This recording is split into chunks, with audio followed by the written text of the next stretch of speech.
Hi friends, ഇന്നത്തെ എൻ്റെ morning വൈബ്സാണ് ഞാനിന്നിവിടെ പറയാൻ പോകുന്നത്. ഫസ്റ്റിൽ ഞാൻ ആദ്യമേ എഴുന്നേറ്റാൽ കുളിച്ച് റെഡിയായിട്ട് വിളക്ക് കൊളുത്തി. ഒരു 4:30 ആയി കാണും. 4:30 കഴിഞ്ഞപ്പോഴേക്കും വിളക്ക് കൊളുത്തി പ്രാർത്ഥിച്ചതിന് ശേഷം ഞാൻ നേരെ പട്ടിക്കുട്ടികളുടെ അടുത്തോട്ട് പോയി. ഗോകുവിൻ്റെയും ലക്കിയുടെ അടുത്തോട്ട് പോയി. ലക്കിയും രണ്ടുപേരെയും ജസ്റ്റ് ഒന്ന് തുറന്നു വിട്ടു. കണ്ടപ്പോഴത്തേക്കിനും ഭയങ്കര സ്നേഹപ്രകടനമായിരുന്നു.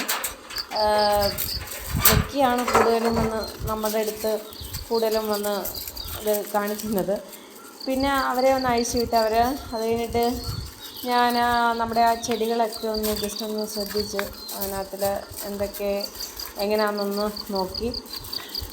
നെല്ലിയും മറ്റേ ആ തുളസിയൊക്കെ ചെറുതായിട്ടൊന്ന് വാടിയൊക്കെ നിൽക്കുന്നുണ്ട്. അപ്പം അതിന് വെള്ളം ഒഴിക്കണം.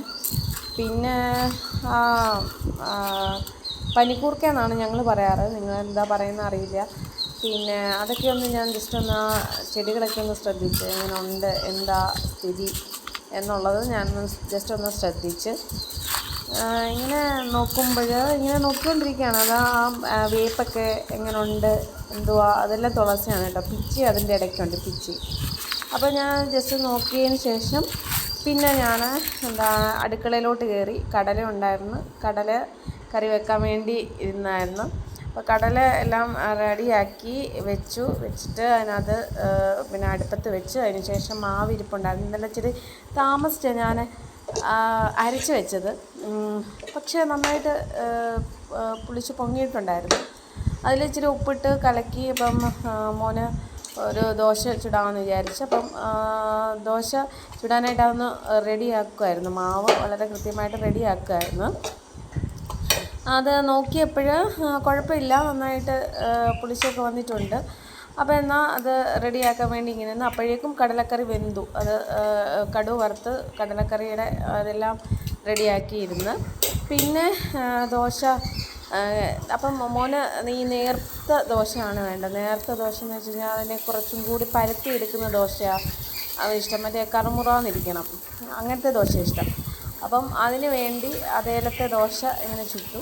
അപ്പോഴേക്കും അവൻ എഴുന്നേറ്റിരുന്ന് അതിങ്ങനെ ദോശ ഇങ്ങനെ കറുമുറാന്ന് ആക്കാൻ ഇച്ചിരി പരത്തണമല്ലോ. അങ്ങനെ പരത്തി അത് അങ്ങനെ റെഡിയാക്കിക്കൊണ്ടിരുന്നു. വേവാനൊക്കെ കുറച്ച് ആ സമയം കൊണ്ട് മോൻ്റെ അടുത്ത് ഞാൻ പറയുന്നുണ്ട് മറ്റു കാര്യങ്ങളൊക്കെ. പിന്നെ ഒരു വെറൈറ്റി ഞാൻ നോക്കിയെന്ന് വെച്ച് കഴിഞ്ഞാൽ, എനിക്കാണെങ്കിൽ ഈ കറുമുറ ഇരിക്കുന്നതിനേക്കാളും കൊച്ചു ദോശ ഇഷ്ടം. അപ്പോൾ അതിന് ആ ഒരു തവയിൽ തന്നെ ഒരു 4 ദോശയായിട്ട് ഇട്ടു. 4 ദോശ പിന്നെ ചുട്ടു. എനിക്ക് അങ്ങനത്തെ ദോശയോടൊക്കെ ഭയങ്കര ഇഷ്ടമാണ്. അപ്പോൾ അങ്ങനെ 4 ദോശ അങ്ങനെ ഇട്ടു. അതിച്ചിരി വേവാൻ ഇച്ചിരി എടുക്കുമല്ലോ, കാരണം അത് നമ്മൾ പരത്തിയിട്ടില്ലല്ലോ. അതുകൊണ്ടാണ് അത് ഇച്ചിരി കട്ടിയായിട്ട് കിടക്കും. അപ്പം അതിങ്ങനെ കുറച്ച് നേരം വെയിറ്റ് ചെയ്തു. ആ സമയം കൊണ്ട് ഇങ്ങനെ മോനോട് പറയുകയാണ്, വേഗം വേഗം പിന്നെ ഫ്രഷ് ആവ് എന്നുള്ള കാര്യം ഇങ്ങനെ പറഞ്ഞിട്ട്. അപ്പോഴേക്കും അത് നമ്മുടെ ദോശ വളരെ കൃത്യമായിട്ട് കുത്തൊക്കെ വീണ് ആ ദോശ വളരെ റെഡി ആയിക്കൊണ്ടിരിക്കുകയാണ്. അത് കഴിഞ്ഞിട്ട് അതിങ്ങനെ റെഡിയാകാൻ കുറച്ച് നേരം എടുത്തു ഫ്രണ്ട്സ്. കാരണം അത് അങ്ങനെ ആയതുകൊണ്ട് കുറച്ച് നേരം എടുത്ത്. പിന്നെ അതിനെ തിരിച്ചിടാനുള്ള തത്രപ്പാടിലായിരുന്നു. അത് തിരിച്ചും ഇടാനൊക്കെ വളരെ സിമ്പിളായിട്ട് പറ്റി കേട്ടോ. ഓക്കെ, സിമ്പിളായിട്ട് തിരിച്ചിട്ടു. അതിന് ശേഷം പിന്നെ അത് വെന്തിട്ട് ഞാൻ ഇതാണ് കഴിച്ചത്. ഇതും കടലക്കറിയും കൂട്ടി നല്ല സൂപ്പറായിട്ട് ബ്രേക്ക്ഫാസ്റ്റും കഴിഞ്ഞു. ഇന്നത്തെ മോർണിംഗ് വൈബ്സ് ഇതോടെ തീർന്നു guys. Thank you for watching.